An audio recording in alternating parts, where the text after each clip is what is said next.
24 ঘন্টাতেও উদ্ধার করা যায়নি গাজীপুরের জয়দেবপুরে দুর্ঘটনার পড়া ট্রেনের কোচ। তবে ডাবল লাইন হওয়ায় ঢাকা জয়দেবপুর রুটের একটি লাইন দিয়ে চলাচল করছে ট্রেন। রাতভর উদ্ধার অভিযানে তেলবাহী ওয়াগনরের লাইনচ্যুত 5টি বগির মধ্যে 3টি পাশে স্টেশনে সরিয়ে নেওয়া হয়েছে। যাত্রীবাহী টাঙ্গাইল কমিউটার ট্রেনের ক্ষতিগ্রস্ত 4টি বগি এখনও রেল লাইনের পাশে ফেলে রাখা হয়েছে। দুটি ইঞ্জিন ও ওয়াগনের 2টি বগির উদ্ধার তৎপরতা চলছে। শুক্রবার বেলা 11টার দিকে সংঘর্ষের পর বিকেলে রিলিফ ট্রেন ঘটনাস্থলে পৌঁছে উদ্ধার কাজ শুরু করে। এই ঘটনায় 2টি ট্রেনের 9টি বগি লাইনচ্যুত ও 4 জন আহত হয়। দর্শক, এ বিষয়ে বিস্তারিত জানাতে সরাসরি যুক্ত হচ্ছেন সহকর্মী নজরুল ইসলাম। নজরুল যুক্ত হচ্ছেন। নজরুল, উদ্ধার কাজ শেষ হতে আর কত সময় লাগতে পারে, কি বলছেন রেল কর্তৃপক্ষ, বিস্তারিত জানাবেন। ধন্যবাদ আপনাকে। আপনি যেমনটা বলছিলেন, আপনি জানেন যে 25 ঘন্টা অতিবাহিত হলেও কিন্তু এখন পর্যন্ত কিন্তু ট্রেন সম্পূর্ণ উদ্ধার করতে পারেনি কর্তৃপক্ষ।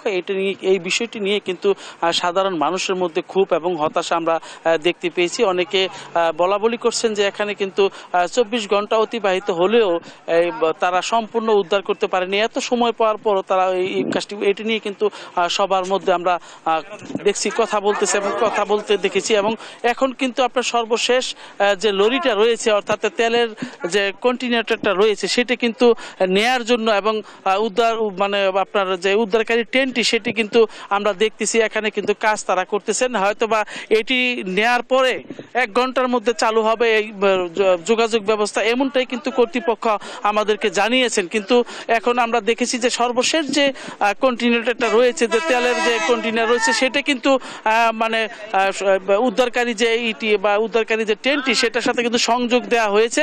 অল্প কিছুক্ষণের মধ্যেই সেটা এখান থেকে টান দিলেই হয়তো এখানে ইঞ্জিন ছাড়ার সবগুলো বগি কিন্তু নিয়ে যাওয়া হবে, এমনটাই কিন্তু আশা করছেন। তো আমরা যেখানটা দাঁড়িয়ে রয়েছি, আপনি জানেন যে কালকে 11টার সময় কিন্তু এই 2টি ট্রেনের যে মুখোমুখি সংঘর্ষ হয়েছে, তাতে কিন্তু 4 জন গুরুতর আহত হয়েছেন এবং আহতগুলোকে উদ্ধার করে তাজউদ্দিন আহমেদ মেডিকেল কলেজ হাসপাতালে কিন্তু তাদের চিকিৎসা দেওয়া হয়েছে। এর মধ্যে কিন্তু একজন প্রাথমিক চিকিৎসা নিয়ে সুস্থ হয়ে বাড়ি ফিরে গেছেন, এমনটাই কিন্তু আমরা জানতে পেরেছি। তো আমরা দেখেছি রেলওয়ে কর্তৃপক্ষ এই জায়গায় কিন্তু তারা চেষ্টা চালাচ্ছেন। তারা বলছেন যে এখানকে যদি সম্পূর্ণ আমরা তড়িৎ গতিতে কাজ করি, একটি লাইন বন্ধ রাখতে হবে। সেই লাইনটা যদি তারা বন্ধ রাখেন, তাহলে সারা দেশের সাথে যে নেটওয়ার্ক আছে, সেই নেটওয়ার্কটা বিচ্ছিন্ন হবে। এবং লাইন চালু রেখেই তারা কিন্তু কাজ করছেন এবং অল্প কিছুক্ষণের মধ্যেই এই লাইনটি আপনার তেলের যে কন্টেইনারটা রয়েছে, সেটা টান দেওয়ার ফলে, এখান থেকে নিয়ে যাওয়ার ফলে কিন্তু তাহলে আপনার সহজে